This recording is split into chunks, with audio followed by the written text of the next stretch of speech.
What do you know about genocide in Rwanda? Thought there was two different tribes, the Tutus and the Tutsis possibly.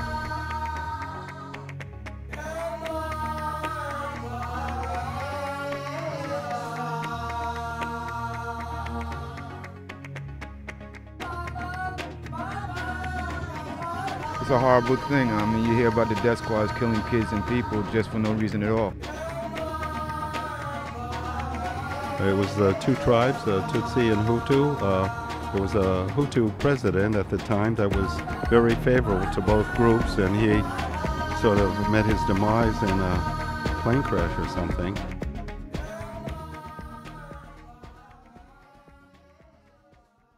From Kibuye in the west to Kibango in the east, people gathered seeking refuge in churches by the thousands, in hospitals and schools.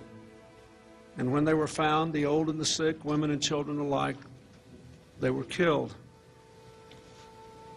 Killed because their identity card said they were Tutsi, or because they had a Tutsi parent, or because someone thought they looked like a Tutsi, or slain like thousands of Hutus because they protected Tutsis, or would not countenance a policy that sought to wipe out people who just the day before and for years before had been their friends and neighbors.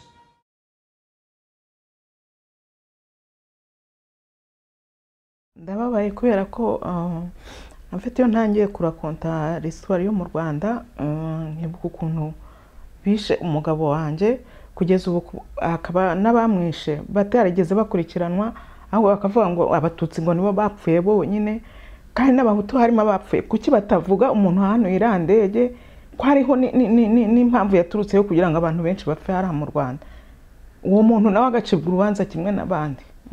Dans la nuit du 6 avril 1994, dans l'après-midi, en fin d'après-midi, j'étais avec deux de mes cousins dans la piscine de notre résidence privée. Et quand il commençait à faire nuit, nous avons continué à rester dans la piscine. Et à un moment donné, vers entre 20h et 20h30, nous avons quitté la piscine pour rentrer dans la maison. Et à ce moment-là où on marchait entre la piscine et la maison, nous avons entendu un bruit d'avion. Et c'était un bruit particulier. Les moteurs de l'avion de notre père, je le connaissais particulièrement.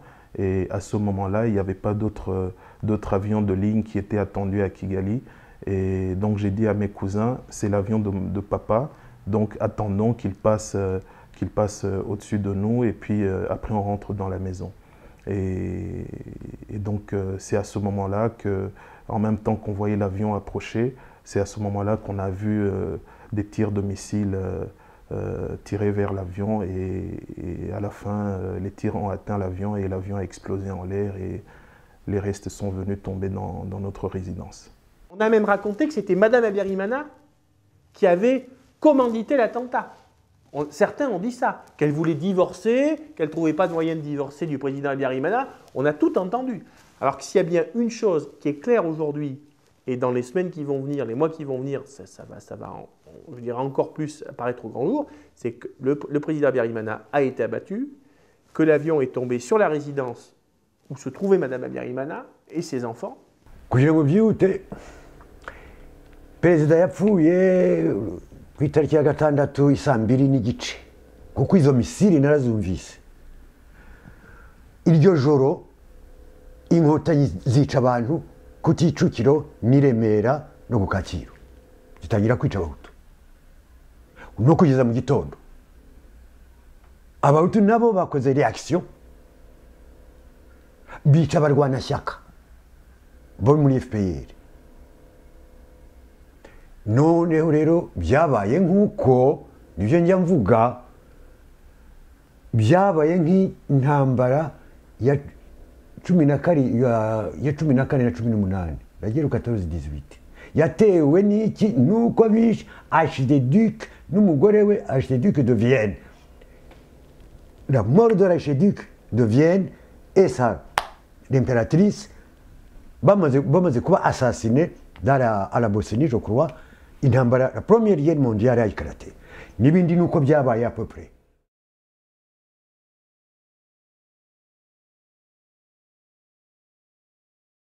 RPF was a disciplined army. It never made sense. It never made sense. Disciplined army, they'd committed a couple rapes, a couple soldiers were caught, a couple people were killed here and there, but the RPF was absolutely disciplined. There are plenty of media experts who were, journalists in particular, who were selling that story, knowing perfectly well that there was some things that weren't true about it. 800,000 to 1.2 million Tutsis killed. And Newsweek even said, there's nothing we can do except wait out the slaughter and hope to survive. Some of the earliest articles that appeared in the New York Times magazine and the New Yorker actually referred to the RPF soldiers as having aristocratic bearing, whereas the contrast was made that the Hutu were agricultural, squat, and all the negative attributes that I'd mentioned earlier. Well, first interpretation of what was going on in Rwanda was that a horrible slaughter was going on.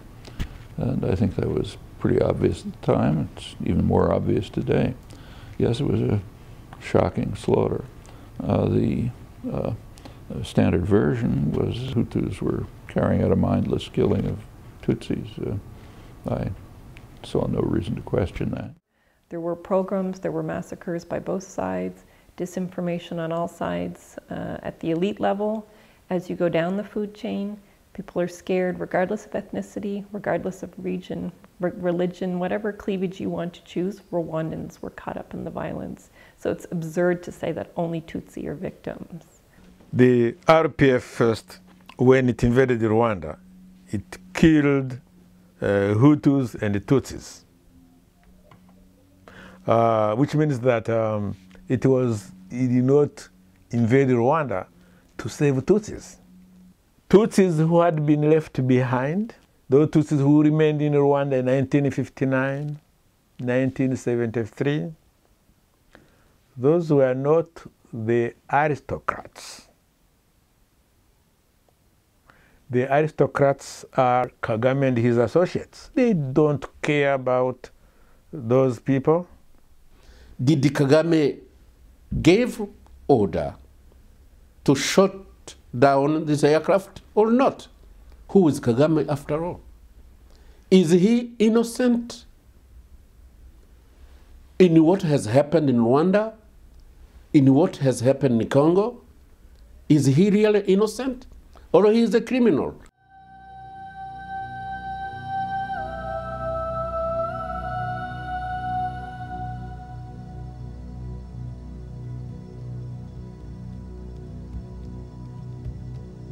He's a soldier, and he was trained as a soldier. His work in Uganda was to help overthrow an existing government.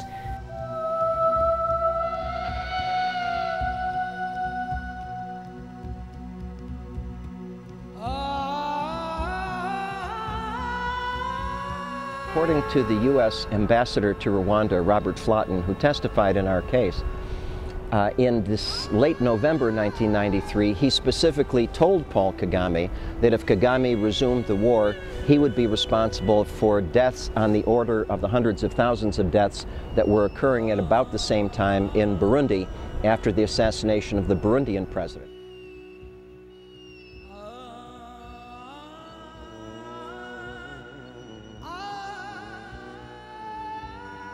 The Hutus who were trying to escape the slaughter had three options: either to go down south into Burundi, or to go east into Tanzania, or to go into Congo through Goma. Now, the ones who ran into Tanzania, they were met at the bridge, and then the Hutus who were trying to flee into Tanzania were captured by the Tutsi forces, which had already captured that territory, dumped them in the river, and these are the people who floated down the river into Lake Victoria and Uganda. And then Paul Kagame and the Museveni and their benefactors outside paraded these dead bodies as these are the Tutsis who have been killed by the Hutus. when it is the other way around. I wanted RPF, who has taken care of me, food and shelter, to help me find my family, which I did not have then. So I was escorted by RPF from Kigali to Gikongoro because I was searching for my family. I was myself too. I called people to say, come, you see, I'm Hutu, I'm not Tutsi. I did.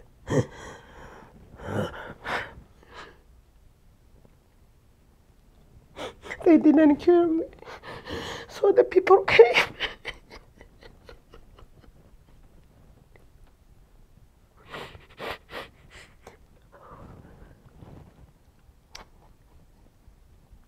Sorry, they killed them.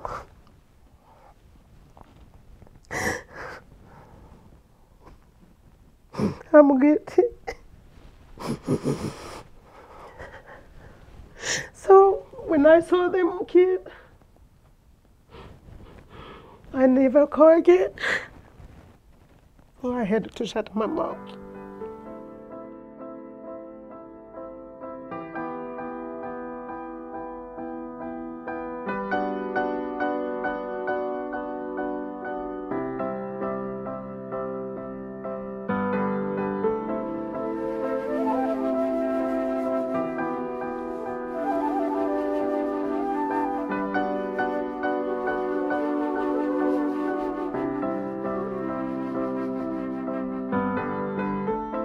When the revenant came down, we couldn't imagine what it was. In the spirit of 3 stars, the alien thing that took its form. In the case of Rwanda, as bad as what happened in Rwanda was, it went absolutely according to plan. Habyarimana and his government were gone. The Hutu government of Burundi was gone. The border with Zaire, Democratic Republic of Congo, became more porous. Eventually, Mobutu was gone, and the entire area and its natural resources were up for grabs to the highest bidder. U.S. being the world's only remaining superpower, was of course the country that stood to benefit the most. Et donc, cet attentat était en réalité un coup d'État. Pourquoi il était un coup d'État? Simplement parce que les Américains avaient décidé de changer de stratégie dans la région. Habyarimana avait refusé de servir, que son pays serve de base arrière aux intérêts américains, israéliens et surtout aux intérêts des multinationales. In fact, many people were very surprised when suddenly, in 1990, international media, Belgian media, French media, accused the regime of Rwanda of human rights violations. Because until then, this regime had been portrayed by the World Bank and the IMF and other international groupings as a good role model, a good student of the World Bank and the IMF.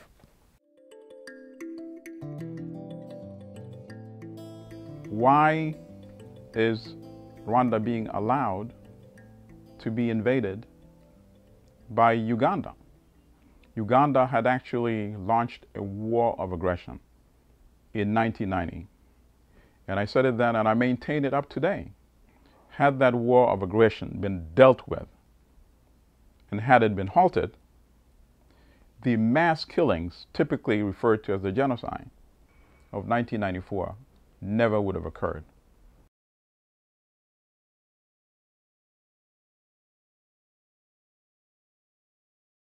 I don't know whether you've been to Kigali, where they have put a museum of skulls. Does that remind somebody of what has happened in Luwero in Uganda, where there's museums of skulls? And the museums, the skulls have been found in places where the NRA was operating during the struggle, where the government forces were not in control. The Pentagon has helped Yoweri Museveni make sure that this war continues, because by giving him weapons, the kind of so-called war continues in the north about fighting Kony. And there's a lot of money that the US government has put into fighting Kony. Although Kony is not fighting anymore, but the money is still flowing, and in whose pocket is it going? It's not going into the government of Uganda pockets. It's going to the pockets of those who are in power in Uganda. The politics of militarism is also going to kill not only Uganda, but other neighboring countries like Rwanda. Unless both countries renounce the politics of militarism, unless both countries begin to embrace democratic principles and give the rights that every citizen in Rwanda, every citizen in Uganda is entitled to, we are going to be merely postponing another catastrophe, another bloodshed, which is going to be far worse, because at the moment now, there are guns all over Uganda. Senzenina, Senzenina, Senzenina, Senzenina, Senzenina, Senzenina, Senzenina,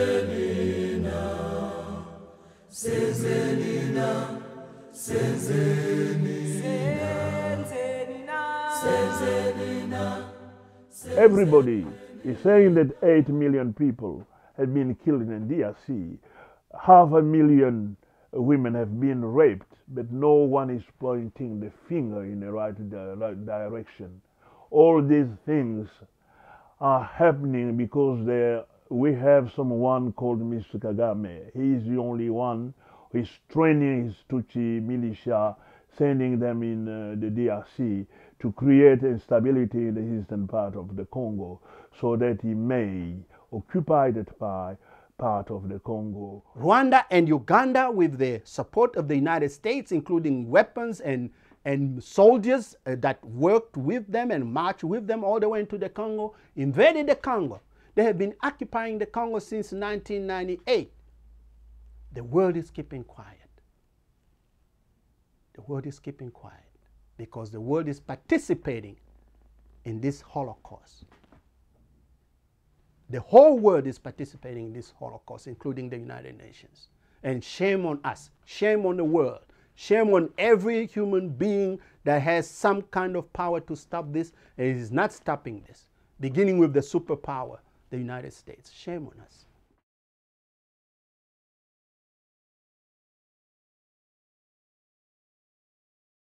Letter written by Paul Kagame to a man named Bagaza, who was a Tutsi who later became president of Burundi, saying that he had just had a conversation with the big brother Museveni in Uganda, and that their plans for Zaire had to be put on hold for a little while because the problem with the Hutu refugees in the Congo was impeding, they were in the way.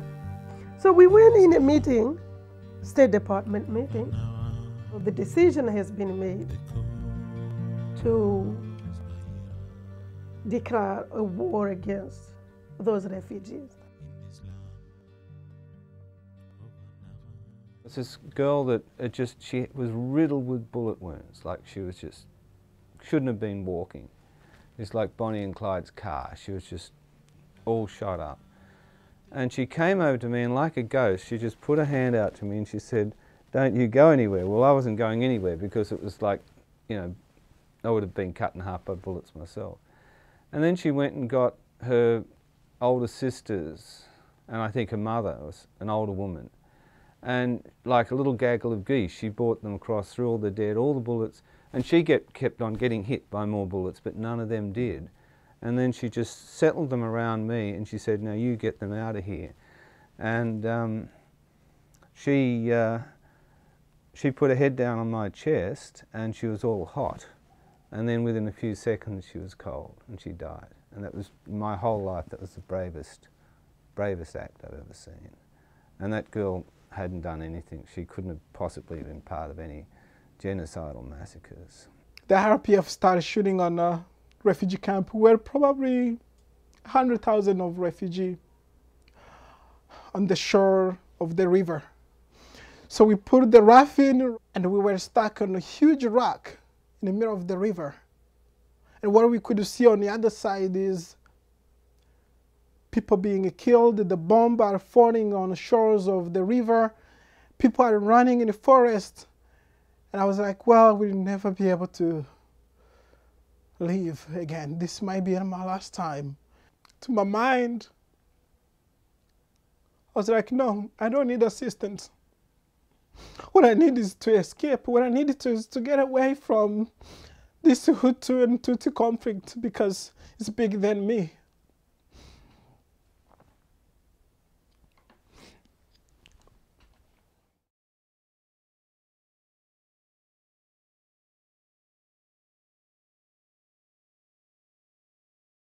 The military one judgment has said that there was no organized planned genocide in Rwanda. So far, in the many cases that have been heard at the ICTRO, none of the court has come out conclusively with all the evidence before the court there was a plan to perpetrate genocide in Rwanda. Quite on the contrary, the court have held that what transpired in Rwanda was a spontaneous reaction to the killing of the president, the assassination of President Habyarimana and his Burundian counterpart, and also that prior to the assassination of the president, crimes have been perpetrated in Rwanda. Crimes did not start in Rwanda in 1994. The violation of the territorial integrity of Rwanda, in violation of international law by Uganda and its RPF surrogates at the time, it's led to unprecedented massacre of civilians that were not taking part in the war. The standard picture over and over again is that the intellectuals either deny or minimize the crimes for which they are responsible, namely those of their own state, and which they could do something about, and become eloquent and passionate about the crimes of others. Genocide is used by various actors to meet their own political needs. It's a very politicized word. About the situation of my country, genocide, massacres, you name it, the truth still has to be told.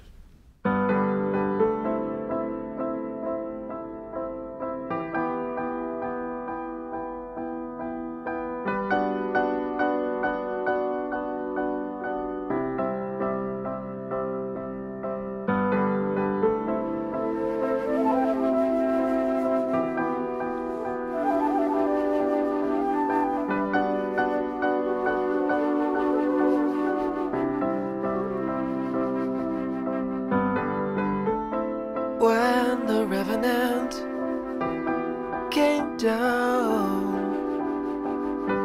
we couldn't imagine what it was. In the spirit of 3 stars, the alien thing that took its form.